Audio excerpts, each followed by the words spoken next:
3:30টায় মাঠে গিয়ে উপস্থিত হলাম। লোকে লোকারণ্য। ফুটবল ক্লাবের প্লেয়াররা বল নিয়ে মাঠে ছোটাছুটি করছে। তাদের সবার মুখ ভর্তি হাসি। মাঠের দক্ষিণ দিকে টেবিলের উপর শিল্ড। বিশেষ অতিথিদের জন্য এ চেয়ার সাজানো হয়েছে। দেশ দরদি জননেতা আব্দুল মতিন সাহেব এসে পড়েছেন। তার গলায় ফুলের মালা। বগা ভাইকেও দেখলাম, খুব ফুর্তি। একটু পর পর হাসতে হাসতে ভেঙে পড়ছে। আমরা মুখ শুকনো করে মাঠে নামলাম। পকেটে বোতল ভূতের শিশি। আমি মনে মনে বললাম, ভাই বোতল ভূত, আমাদের রক্ষা করো ভাই। রয়্যাল বেঙ্গল ফুটবল ক্লাব বনাম বুলেট ক্লাবের ফাইনাল খেলায় এমন হুলস্থুল হবে কে ভেবেছিল? মাঠে লোকে লোকারণ্য। একটা ব্যান্ড পার্টি পর্যন্ত আছে। কিছুক্ষণ পর পর ব্যান্ড পার্টি বাজাচ্ছে হলুদ বাটো, মেহেন্দি বাটো, বাটো ফুলের মৌ। এই একটি মাত্র গানই এরা জানে। সব অনুষ্ঠানে এই গান। ব্যান্ড পার্টি এনেছে আব্দুল মতিন সাহেব। তার কাণ্ড কারখানা এরকমই। সবসময় চান লোকজনকে চমকে দিতে। যারা ইলেকশন করে তাদের নাকি এরকম করতে হয়। কোথাও লোকজন জড়ো হলে একটা ভাষণ দিতে হয়। আজও নিশ্চয়ই দেবেন। মাইক এসেছে। রোগা একটা ছেলে কিছুক্ষণ পর পর বলছে, hello, microphone testing, hello, 1 2 3 4, microphone testing, hello. রোগা ছেলেটি চলে যাবার পর তার চেয়েও রোগা আরেকটি ছেলে এসে মাইকের সামনে দাঁড়ালো। খুব কায়দা করে বলল, জরুরি ঘোষণা, জরুরি ঘোষণা। ভাই সব, একটি বিশেষ ঘোষণা। অত্র অঞ্চলের বিশিষ্ট সমাজসেবী জনগণের নয়নমণি এ যুগের প্রতিবাদী কণ্ঠস্বর জনাব আব্দুল মতিন ময়না মিয়া এই মাত্র একটি স্বর্ণপদক ঘোষণা করেছেন। আজকের এই ফাইনাল ম্যাচের সেরা ফুটবল খেলোয়াড়ের জন্য এই স্বর্ণপদক। খেলার শেষে এই স্বর্ণপদক দেয়া হবে। ভাই সব, জরুরি ঘটনা। এই ঘোষণায় বুলেট ক্লাবের সবার মুখেই হাসি দেখা গেল। কেনই বা হাসি দেখা যাবে না? শিল্ড, স্বর্ণপদক সব তো তারাই পাবে। আমরা হাত পা ভেঙে বাড়ি ফিরব। আমরা মুখ শুকনো করে মাঠে নামলাম। ব্যান্ড পার্টি বিপুল উৎসাহে বাজাতে লাগলো হলুদ বাটো, মেহেন্দি বাটো, বাটো ফুলের মৌ। রেফারি হচ্ছেন আমাদের স্কুলের ড্রিল স্যার অজিত বাবু। খুব রোগা বলে আমরা তার নাম দিয়েছি জীবাণু স্যার। জীবাণু স্যার আমাদের দেখে অবাক হয়ে বললেন, তোরা মাত্র 9 জন কেন? বাকি 2 জন কই? আমি বললাম, ওরা খেলবে না স্যার। কেন? বুলেট ক্লাবের বগা ভাই ভয় দেখিয়েছে। খেলতে নামলে পা ভেঙে দেবে। বলিস কি? সত্যি কথা স্যার। ওদের দলে একজন আছে, নাম ল্যাংচু। ওর কাজই হচ্ছে ল্যাং মারা। ল্যাং মেরে পা ভেঙে ফেলা। বিচিত্র না, ভাঙতেও পারে। সাবধানে খেলবি। খবরদার, চার্জ ফার্জ করতে যাবি না। জীবাণু স্যার বাঁশিতে ফু দিলেন। খেলা শুরু হলো। আমি পকেটে হাত দিয়ে কাঁপা কাঁপা গলায় বললাম, ও ভাই বোতল ভূত, আমাদের বাঁচাও ভাই। কথা শেষ হবার আগেই দেখা গেল বগা ভাই বিদ্যুৎ গতিতে বল নিয়ে আমাদের গোলপোস্টের দিকে যাচ্ছে। বদরুল তাকে আটকাতে গিয়ে উল্টো পড়ে গেল, কারণ ল্যাংচু তাকে পেছন থেকে ল্যাং মেরেছে। গোলপোস্টে আমাদের গোলকিপার নান্টু চোখ বন্ধ করে ফেলেছে। এটাই হচ্ছে তার নিয়ম। বল নিয়ে কেউ গোলপোস্টের দিকে আসতেই থাকলেই আপনা আপনিতেই তার চোখ বন্ধ হয়ে যায়। বগা ভাই গোলপোস্টের প্রায় 6 গজের ভেতরে চলে এসেছে। নান্টু চোখ বন্ধ করে মূর্তির মতো দাঁড়িয়ে আছে। ঠিক তখন একটা অঘটন ঘটলো। মনে হলো কেউ একজন যেন প্রচন্ড একটা চর বসিয়ে দিয়েছে বগা ভাইয়ের গালে। বগা ভাই থমকে দাঁড়িয়ে অবাক হয়ে চারিদিকে তাকাতে লাগলো। তার পায়ে বল, অথচ সে শট দিচ্ছে না। মাঠের তুমুল হইচই। কিক দাও, কিক দাও। হাবার মতো দাঁড়িয়ে আছো কেন? কিক দাও। বগা ভাই নিজেকে সামলে নিয়ে প্রচন্ড কিক দিল। আশ্চর্যের উপর আশ্চর্য। প্রচন্ড কিকের পরেও বলের অবস্থা তেমন কোনো পরিবর্তন হলো না। বলটা যেন নিতান্ত অনিচ্ছায় গড়িয়ে যাচ্ছে। একসময় নান্টুর পায়ের কাছে গিয়ে বলটা ব্রেক কষে দাঁড়িয়ে পড়লো। সে দাঁড়িয়ে থাকা বলের উপর নান্টু বাঘের মতো ঝাঁপিয়ে পড়ে এমন ভঙ্গি করতে থাকলো যেন সে বুলেটের মতো গতি বলকে অপূর্ব কায়দায় আটকেছে। মজা আরো জমলো। বুলেট ক্লাবের যে কোনো প্লেয়ার বল নিয়ে এগিয়ে এলেই অদৃশ্য কে যেন চর বসিয়ে দেয়। ল্যাংচু হতভম্ব, কারণ কিছুক্ষণ পর পর সে চর খাচ্ছে। একবার দেখা গেল সে কোমরে হাত দিয়ে খিলখিল করে হাসছে। হাসি আর থামেই না। মাঠের সবাই হতভম্ব। ড্রিল স্যার অবাক হয়ে বললেন, হ্যাঁ ছেলে, তুমি এরকম করছো কেন? হাসছো কেন? ল্যাংচু করুণ মুখে বলল, কি করব স্যার বলুন? কে যেন কাতুকুতু দিচ্ছে। কাতুকুতু দিচ্ছে মানে? বলছো কি তুমি? সত্যি দিচ্ছে স্যার। হি হি হি হা হা হা হো হো হো হি হি হি হা। হিক হিক হিক। হাসতে হাসতে ল্যাংচা গড়িয়ে পড়ল। অদ্ভুত কাণ্ড।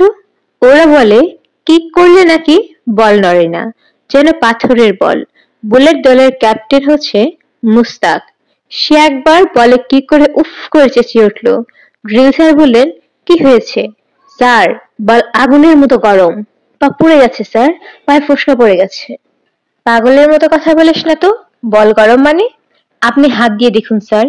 ড্রিল স্যার বল হাতে নিয়ে বললেন, বল যেরকম সেরকমই তো আছে। কি বলছিস তোরা? হাফ টাইমের 10 মিনিট আগে আমরা একটা গোল করে ফেললাম। আমরা গোল করলাম, বলাটা ঠিক হলো না।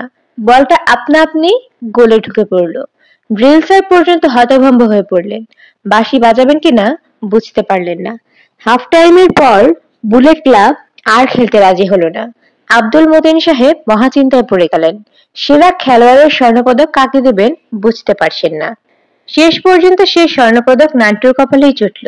সে থেমে থাকা বল আটকানোর জন্য পেয়ে গেল স্বর্ণপদক। আব্দুল মতিন সাহেব কাপা গলায় একটা ভাষণ দিলেন। রয়্যাল বেঙ্গল ফুটবল ক্লাবের উজ্জ্বল প্রতিভা, অত্র অঞ্চলের বিশিষ্ট গোলকিপার নান্টুর অপূর্ব ক্রীড়াশৈলীতে মুগ্ধ হয়ে তাকে দেওয়া হচ্ছে আব্দুল মতিন স্বর্ণপদক। ভাই সব হাততালি দিন, হাততালি। প্রচন্ড হাততালির পড়ল। সেই সঙ্গে ব্যান্ড পার্টিতে বেজে উঠল হলুদ বাটো, মেহেন্দি বাটো, বাটো ফুলের মৌ। অরুয়াপা বলেছিল, আমাদের royal Bengal football team champion হলে সে তার মাথার চুল কেটে ফেলবে। এইসব হচ্ছে কথার কথা, আমরা সব সময় বলি। ওই দিন তো সেদিন আমাদের ক্লাসের মনসুর বলল, সে যদি এক জগ পানি এক চুমুকে খেতে না পারে তাহলে তার নাম বদলে ফেলবে। 8 জগ খাবার পর চোখ টোক উল্টে এক কাণ্ড। তার জন্য তো তার নাম বদলানো হয়নি। কিন্তু অরুয়াপা সত্যি সত্যি তার মাথার চুল কেটে ফেললো। আমার মা খুব শান্ত ধরনের মহিলা, সহজে রাগটাগ করেন না। তিনি পর্যন্ত রেগে ভূত, চেঁচিয়ে বাড়ি মাথায় তুললেন, কেন চুল কাটলি? অরুয়াপা সহজ গলায় বলল, বাজিতে হেরেছি তাই চুল কাটলাম। এত সুন্দর চুল কাটতে তোর একটুও মায়া লাগলো না? না লাগলো না। তুই কি পাগল হয়ে গেলি? না হইনি, তবে এখন তোমার চিৎকারে পাগল হব। চুল কাটায় অরুয়াপাকে কি বিশ্রী যে দেখাচ্ছিল সেটার বলার মতো না। তাকে দেখাচ্ছিল ছেলেদের মতো। আমার কাছে মনে হলো অরুয়াপা চুল না কাটলেও পারতো। আমরা চ্যাম্পিয়ন হয়েছে ঠিকই, কিন্তু সেটা সম্ভব হয়েছে বোতল ভূতের জন্য। সে সাহায্য না করলে সবার সাথে 6-7 গোলে হারতাম। কাজেই এই জেতায় ফাঁকি আছে। ফাঁকির খেলার কারণে বেচারি অরুয়াপার সব চুল চলে যাবে তা কি ঠিক? অরুয়াপা অবশ্যই বোতল ভূতের এই কথা একেবারেই বিশ্বাস করে না। সে সায়েন্সে পড়ে তো তাই। সায়েন্সে পড়লে অনেক কিছুই অবিশ্বাস করতে হয়। সেদিন বাসায় মন্টু ভাই এসেছিলেন। তিনি বইটই পড়ে হাত দেখা শিখেছেন। সবসময় তার পকেটে একটা ম্যাগনিফাইং গ্লাস থাকে। কেউ যদি হাত দেখাতে চায় অমনি উনি গম্ভীর মুখে বসে যান। ম্যাগনিফাইং গ্লাসটা কি সব যেন দেখে টেখে টেনে টেনে বলেন, বৃহস্পতির ক্ষেত্রটা ভালো মনে হচ্ছে না, তবে মঙ্গলের ক্ষেত্রে জব চিহ্ন আছে, প্রচুর অর্থ লাভ হবে। মন্টু ভাই এমন ভাবে কথা বলেন যে সবাই মুগ্ধ হয়ে যায় আর মনে হয় তিনি যা বলছেন সবই সত্যি। সেই মন্টু ভাইয়ের ম্যাগনিফাইং গ্লাস অরুয়াপা একদিন নর্দমায় ফেলে দিয়ে বলল, আপনি এইসব অবৈজ্ঞানিক কথাবার্তা আর বলবেন না তো মন্টু ভাই, খুব রাগ লাগে। মন্টু ভাই আহত গলায় বললেন, 2 পাতা বিজ্ঞান পড়ে এই কথা বলছিস? শেক্সপিয়ার কি বলেছেন জানিস? তিনি বলেছেন, there are many things in heaven and earth. তিনি বিজ্ঞানী ছিলেন না বলে বলেছেন। আর তুই বুঝি বিরাট সায়েন্টিস্ট? দুজনের তর্ক বিতর্ক বেঁধে গেল। শেষমেশ রাগ করে মন্টু ভাই চলে গেলেন। অরুয়াপার স্বভাবই হচ্ছে এই, সবার সঙ্গে তর্ক করবে, কোনো কিছু বিশ্বাস করবে না। চোখের সামনে বোতল ভূতের কাণ্ড কারখানা দেখেও বলছে ভূত বলে কিছু নেই, এবং সে নাকি তা প্রমাণ করে দিতে পারে। বোতলের ভেতরে নাকি আছে শুধু বাতাস। শেষে রাগ করে একদিন বললাম, বেশ, প্রমাণ করো যে বোতলে কিছু নেই, তবে তুমি কিন্তু বোতলের মুখ খুলতে পারবে না। বেশ, খুলবো না। প্রমাণটা করবে কিভাবে? অরু আপা খুব গম্ভীর হয়ে বলল, খুব সোজা প্রমাণ, ওজন করে প্রমাণ করব। সব জিনিসেরই ওজন আছে, ভূত বলে যদি কিছু থাকে তবে তার ওজন থাকবে, এবং যত তার বয়স বাড়বে ততই তার ওজন বাড়বে, কারণ বয়সের সঙ্গে সঙ্গে সে বড় হচ্ছে। আমি যা করব তা হচ্ছে, কলেজের ল্যাবরেটরির যে ওজন যন্ত্র আছে তা দিয়ে বোতলটার ওজন 7 দিন পর পর মাপবো। যদি দেখা যায় বোতলটার ওজন বাড়ছে না, তাহলে বুঝতে হবে ভূত প্রেত কিছুই এই বোতলের মধ্যে নেই। 1 সপ্তাহে ওজন হলো 7.473 গ্রাম। পরের সপ্তাহে ওজন বাড়ার বদলে খানিকটা কমে গেল, ওজন হলো 7.471 গ্রাম। এর পরের সপ্তাহে হলো 7.460 গ্রাম। অরু আপার মুখ শুকিয়ে গেল। বাড়ার বদলে ওজন কমছে, তা তো হবার কথা নয়। আমি বললাম, ভূতেদের বেলায় নিয়ম হয়তো অন্য, তারা যতই বড় হয় তাদের ওজন ততই কমে। অরু আপা বিরক্ত হয়ে বলল, বাজে বকিস না। তাহলে তুমি নিজেই বলো ওজন কমছে কেন? ওজন নেবার যন্ত্রটা হয়তো ভালো না, এবার অন্য একটা যন্ত্রে ওজন নেব। বেশ নাও, সাবধান, বোতল যেন না ভাঙে। আবার ওজন নেওয়া শুরু হলো। এবার দেখা গেল ওজন বাড়ছে। অরু আপার মেজাজ খুবই খারাপ। আমি বললাম, ভূতেদের ওজন হয়তো বাড়ে, আবার কমেও, আবার বাড়ে, তারপর আবার কমে। অরু আপা ঝাঝালো গলায় বলল, বোকার মতো বলিস না তো। বোকার মতো কথা শুনলে আমার গা জ্বলে যায়। তুমি তাহলে আমাকে বলো, ওজন বাড়ছে কমছে কেন? কোথাও কোনো ভুল করেছি, তাই এরকম হচ্ছে। কি ভুল করেছ? সেটাই তো বুঝতে পারছি না। অরু আপা আরো কি সব পরীক্ষা করলো। বোতল 1 সপ্তাহ অন্ধকারে রেখে তারপর ওজন করলো, আলোতে রেখে ওজন করলো, কোনোটার সঙ্গে কোনোটার মিল নেই। ফ্রিজে রেখে ঠান্ডা করে ওজন নিলে একরকম ওজন হয়, আবার গরম করে ওজন নিলে অন্যরকম ওজন হয়।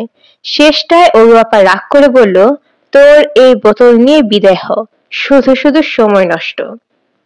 অরু আপার পরীক্ষা নিরীক্ষায় একটা লাভ হলো, সবাই জেনে গেল বোতল ভূতের ব্যাপারটা। নিতান্ত অপরিচিত লোকও পথের মাঝখানে আমাকে দাঁড় করিয়ে জিজ্ঞেস করে, এই যে খোকা, তোমার কাছে বোতলের ভেতরে নাকি কি যেন আছে, দেখি জিনিসটা। আমি হাসি মুখের দেখাই, খুব গর্ববোধ হয়। ভূত পকেটে নিয়ে ঘুরে বেড়ানো তো খুব সহজ কোনো ব্যাপার না। হেড স্যার পর্যন্ত একদিন বললেন, দেখি জিনিসটা। সব ভালো দিকের একটি খারাপ দিকও আছে। একদিন খারাপ দিকটা স্পষ্ট হলো। স্কুল থেকে বাসায় ফিরছিলাম, কালীতলার মন্দিরের কাছে বগা ভাইয়ের সঙ্গে দেখা। বগা ভাই থমথমে গলায় আমাকে বলল, বের কর। কি বের করব? ভূত বের কর, না বের করলে কাদার মধ্যে পুঁতে ফেলবো। তার আগে এমন একটা চড় দেব যে 32টা দাঁতই পড়বে, জিভ পর্যন্ত পড়ে যাবে। আমি বোতল বের করলাম। বগা ভাই সেই বোতলটা টপ করে নিজের পকেটে রেখে দিল। আর কোনো কথা না, সোজা বাড়ি চলে যা। একটা কথা বলেছিস তো 6 নম্বরই ব্যাট দিয়ে ধোলাই দেব। 6 নম্বরই ধোলাই কাকে বলে জানিস? আমি জানতাম না, জানার ইচ্ছাও হলো না। বাড়ির দিকে রওনা হলাম। রাগে দুঃখে আমার চোখে পানি এসে গেছে। পুরুষ মানুষের চোখে পানি আসা খুব খারাপ, কিন্তু অনেক চেষ্টা করেও পানি সামলাতে পারছি না। টপ টপ করে পানি পড়ছে। বোতল ভূত হাতছাড়া হওয়ায় আমাদের বাড়ির সবাই খুশি, মহা খুশি। বড় চাচা বললেন, বাঁচা গেল, আপদ বিদায় হয়েছে। আমার বাবা বললেন, এইসব আজে বাজে জিনিস বাড়িতে না থাকাই ভালো। অরু আপা মুখ বাঁকা করে বললেন, একটা কুসংস্কার বাড়ি থেকে গেছে, এটা একটা সুসংবাদ। আমার মন খুব খারাপ হয়ে গেল। রাতে ঘুমোতে যাবার আগে রোজ একবার করে বলি, ও বোতল ভূত ভাই, ফিরে এসো। বগা ভাইয়ের হাত থেকে তোমাকে উদ্ধার করার ক্ষমতা আমার নেই, তুমি দয়া করে নিজেই চলে এসো। ভোরবেলা ঘুম ভাঙতেই মনে হয় বোতল ভূত হয়তো নিজে নিজেই চলে এসেছে। অনেক খোঁজাখুঁজি করি, কিচ্ছু নেই। এদিকে বগা ভাইয়ের উপদ্রব খুবই বেড়েছে। রয়্যাল বেঙ্গল ক্লাবের যাকেই দেখে সে তার কপালেই অনেক যন্ত্রণা নিয়ে নেমে আসে। একদিন মুনিরকে ধরে ধোলাই দিল। বেচারা স্কুল থেকে বাড়ি ফিরছিল, বগা ভাইয়ের সঙ্গে দেখা হয়েছে। বগা ভাই হাত ইশারা করে ডাকলো। মুনির না দেখার ভান করে চলে যাচ্ছে। বগা ভাই দৌড়ে এসে শার্টের কলার চেপে ধরলো। কড়া গলায় বলল, কি চোখে দেখতে পাস না? চর খেতে কেমন মজা দেখবি? এই দেখ। শুধু শুধু মারছেন কেন? ইচ্ছে হচ্ছে তাই মারছি। মেরে ভর্তা বানিয়ে দেব, আলু ভর্তা। এই বলে মুনিরের হাত থেকে অঙ্ক বই টেনে নিয়ে কুচি কুচি করে ছিঁড়ে ফেললো। মুনির কাঁদতে কাঁদতে বাড়ি ফিরল। আমিও একদিন ধরা পড়লাম। আমার সাথে তোতলা রঞ্জু। আমাদের ক্লাসে ৩ জন রঞ্জু। একজন শুধু রঞ্জু, অন্য ২ জন, একজন তোতলা, অন্য একজন মাথা মোটা রঞ্জু। মাথা মোটা রঞ্জুর মাথাটা শরীরের তুলনায় বড়, আর তোতলা রঞ্জু ভয় পেলে তোতলাতে শুরু করে। বগা ভাইকে দেখে তার তোতলামি শুরু হয়ে গেল। বগা ভাই বলল, তারপর কি খবর? আমি গম্ভীর হয়ে বললাম, খবর ভালো। কিরকম ভালো খবর? এখন টের পাবি, দেখাচ্ছি। কানে ধরে ১০০ বার উঠবস কর। তোতলা রঞ্জুর সঙ্গে সঙ্গে উঠবস শুরু করলো। আমি ক্ষীণ স্বরে বললাম, কেন? আবার মুখে মুখে কথা বলিস? সাহস বেশি হয়ে গেছে। এমন ধোলাই দেব যে দুইয়ের ঘরের নামটা ভুলে যাবে। এখন আর সঙ্গে বোতল ভূত নেই যে তোকে বাঁচিয়ে নিয়ে যাবে। আমি দীর্ঘ নিঃশ্বাস ফেলে উঠবস শুরু করলাম। কি দরকার ঝামেলা করে? কানে ধরে উঠবস করতে আর খুব কষ্ট হচ্ছে না, শুধু একটু লজ্জা লাগছে। বগা ভাই বলল, বোতল ভূত ফেরত চাস? যদি ফেরত চাস তাহলে ২০০ বার কানে ধরে উঠবস করতে হবে। ২০০ বার করলে আমি ফেরত পাবো? সেই সঙ্গে ৫০টা টাকা দিতে হবে, নগদ কারবার। টাকা কোথায় পাবো? তার আমি কি জানি তুই টাকা কোথায় পাবি? টাকা নিয়ে আয়, বোতল ফেরত পাবি। এই যন্ত্রণার বোতল ফেরত দিয়ে দিব। ভূত দিয়ে আমার দরকার নেই, আমি নিজেই ভূত। ৫০টা টাকা জোগাড় করতে যে কি কষ্ট হলো। রয়্যাল বেঙ্গল ফুটবল ক্লাবের সবাই চাঁদা দিল। বড় চাচার কাছে কান্নাকাটি করে পেলাম ৫ টাকা। বাবা দিলেন ১০ টাকা, তবু ২ টাকা কম পড়লো। সেটা অরুয়াপা দিয়ে দিলেন। টাকা পকেটে নিয়ে বোতল ভূত ফেরত আনতে গেলাম। সঙ্গে নিলাম মুনিরকে। পোস্ট অফিসের সামনে বটগাছের নিচে বগা ভাই তার ২ বন্ধুকে নিয়ে আছে। আমি এবং মুনির ভয়ে ভয়ে উপস্থিত হলাম। বগা ভাই বলল, টাকা এনেছিস? বের কর। টাকা দিলাম। বগা ভাই খুব সাবধানে ২ বার গুনল।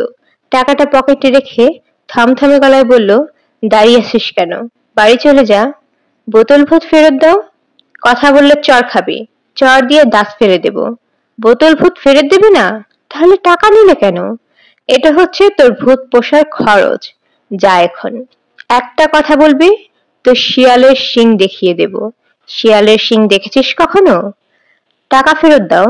আরে আবার টাকা ফেরত চায়, শক্ত কম না? বগা ভাই উঠে এসে আমাকে একটা চর বসিয়ে দিল। আমি চোখে অন্ধকার দেখলাম। মুনির বলল, আমি স্যারদের বলবো। যা বলে আয়। দাঁড়িয়ে আছিস কেন? যা। বলতে বলতে বগা ভাই মুনিরের পেটে একটা ঘুষি দিল। মুনির কোক করে একটা শব্দ করে পেটে হাত দিয়ে বসে পড়ল। দুজনে এবার গলা জড়াজড়ি করে কাঁদতে লাগলাম। আমরা চললাম। আমি এবং মুনির অনেকক্ষণ বসে রইলাম। তারপর বাড়ির দিকে রওনা হলাম।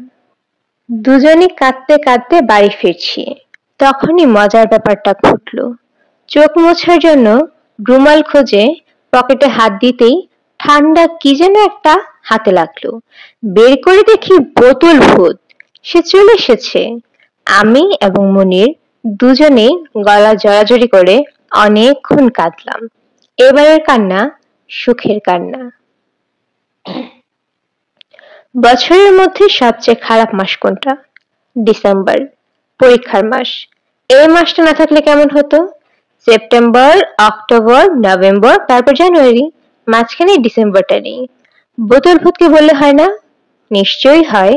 সে কিছু একটা করবে, কিন্তু তাকে বলা যাচ্ছে না, কারণ বড় চাচা বোতল ভূত স্টিলের আলমারিতে বন্দি করে রেখেছেন।